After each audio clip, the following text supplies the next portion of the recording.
लीला के बारे में जानते हैं, जो जगत कल्याण और भक्त की रक्षा का सबसे जीवंत उदाहरण है। प्रभु नरसिंह और भक्त प्रहलाद की कथा।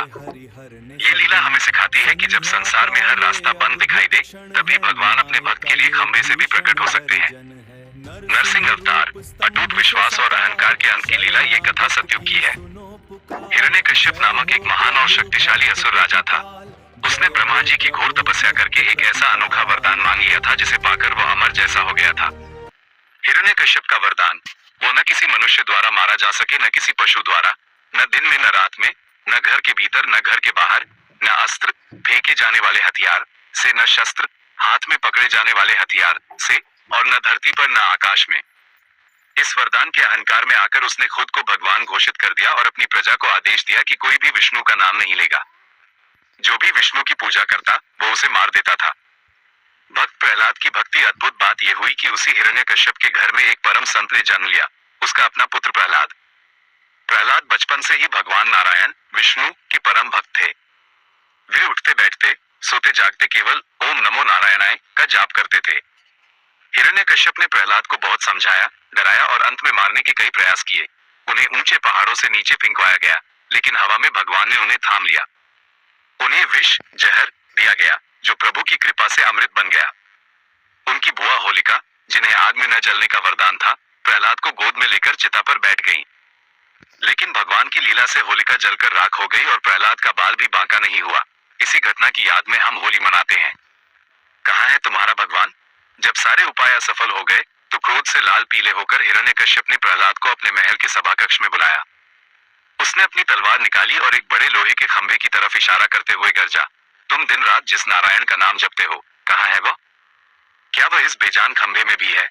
बालक प्रहलाद ने हाथ जोड़कर पूरी सहजता और अटूट विश्वास से कहा, हाँ पिताजी, मेरे प्रभु कण कण में है, इस खंभे में भी है और आप में और मुझ में भी है। खंभे से प्रकट हुए प्रभु क्रोध में आकर जैसे ही हिरण्यकश्यप ने उस खंभे पर अपनी गदा से प्रहार किया, वैसे ही एक भयंकर गर्जना हुई।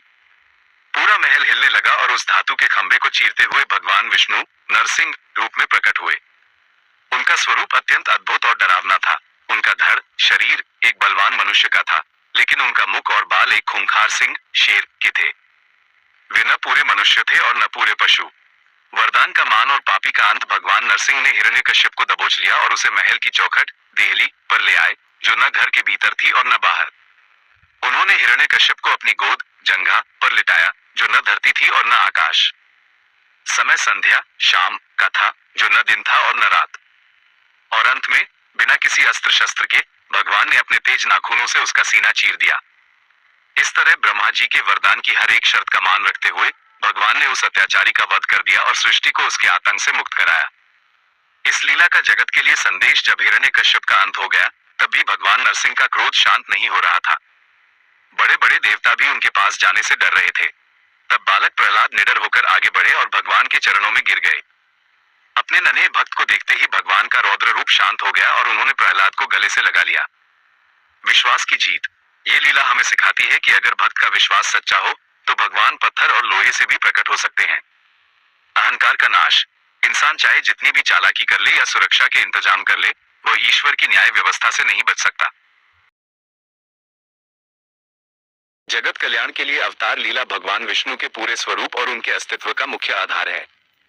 हिंदू दर्शन के प्रसिद्ध ग्रंथ श्रीमद् भगवद गीता में स्वयं भगवान श्री कृष्ण ने अवतार लेने के इस परम उद्देश्य को स्पष्ट करते हुए कहा है, यदा यदा हि धर्मस्य ग्लानिर्भवति भारत अभ्युत्थानं धर्मस्य तदात्मानं सृजाम्यहं परित्राणाय साधूनां विनाशाय च दुष्कृताम्।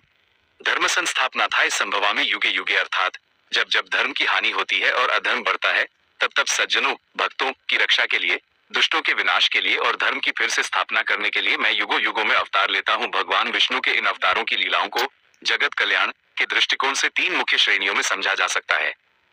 एक, प्राकृतिक संतुलन और सृष्टि की रक्षा, एवोल्यूशन और नेचर बैलेंस। सृष्टि के शुरुआती दौर में जब जीवन और पृथ्वी पर संकट आया, तब भगवान ने ऐसे अवतार लिए जो प्रकृति और विकास, एवोल्यूशन को दर्शाते हैं। मत्स्य अवतार, मछली। जब एक भयानक प्रलय बाढ़ के कारण पूरी सृष्टि डूबने वाली थी, तब भगवान ने विशाल मछली का रूप लिया। उन्होंने सत्यव्रत, मनु और सप्तऋषियों को एक विशाल नाव में सुरक्षित किया और भविष्य के लिए वेदों, ज्ञान तथा औषधियों के बीजों की रक्षा की। ये जगत को पुनर्जीवन देने की लीला थी। कूर्म अवतार, कछुआ। देवताओं और असुरों के बीच जब समुद्र मंथन हो रहा था, तब मंदराचल पर्वत समुद्र में धंसने लगा। यदि पर्वत डूब जाता तो संसार को अमृत और स्वास्थ्य जैसी दिव्य वस्तुएं नहीं मिल पाती। तब भगवान ने विशाल कछुए का रूप धरकर पर्वत को अपनी पीठ पर संभाला। वराह अवतार, वराह, बोर, हिरण्याक्ष नामक राक्षस ने जब पृथ्वी को ले जाकर समुद्र के गंदे पानी में छिपा दिया था, तब पृथ्वी, प्रकृति को मरुस्थल या विनाश से बचाने के लिए भगवान ने वराह रूप लेकर उसे अपने दांतों पर उठाया और वापस उसकी कक्षा, ऑर्बिट में स्थापित किया। 2. अत्याचार का अंत और निर्भयता का संदेश, एराडिकेशन ऑफ ईवल और फियर। जब समाज में ताकतवर लोग अत्याचारी हो गए और कमजोरों व संतों पर जुल्म ढाने लगे, तब भगवान ने काल के अनुसार रौद्र और बुद्धिमान रूप धारण किए।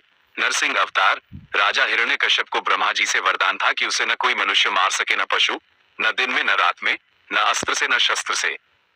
उसने खुद को भगवान घोषित कर दिया और अपने ही पुत्र प्रहलाद, परम भक्त को प्रताड़ित किया। भगवान ने खंभे को चीरकर आधा शेर और आधा मनुष्य, नरसिंह रूप लिया। शाम के समय चौखट पर बैठकर अपने नाखूनों से उसका वध किया। ये लीला सिखाती है कि भगवान हर परिस्थिति में अपने भक्त की पुकार सुनते हैं। वामन अवतार, असुर राजा बलि ने तीनों लोकों पर अधिकार कर लिया था। यद्यपि वह दानी था, लेकिन उसके राजा होने से देवताओं और ऋषियों का अधिकार छिन गया था। भगवान ने एक छोटे बटुक ब्राह्मण का रूप लिया और बलि से केवल 3 पग भूमि मांगी। 2 पग में धरती और आकाश नाप लिया और तीसरे पग के लिए जब बलि ने अपना सिर आगे किया तो उसे पाताल लोक का राजा बना दिया। इस तरह बिना युद्ध किए ब्रह्मांड का संतुलन बहाल किया। 3. मानवीय मूल्यों और समाज का मार्गदर्शन, सेटिंग ह्यूमन एग्जाम्पल्स। जैसे जैसे मानव सभ्यता आगे बढ़ी, भगवान ने इंसानी रूप में जन्म लिया ताकि वे स्वयं कष्ट सहकर मनुष्यों को जीवन जीने का सही मार्ग दिखा सके।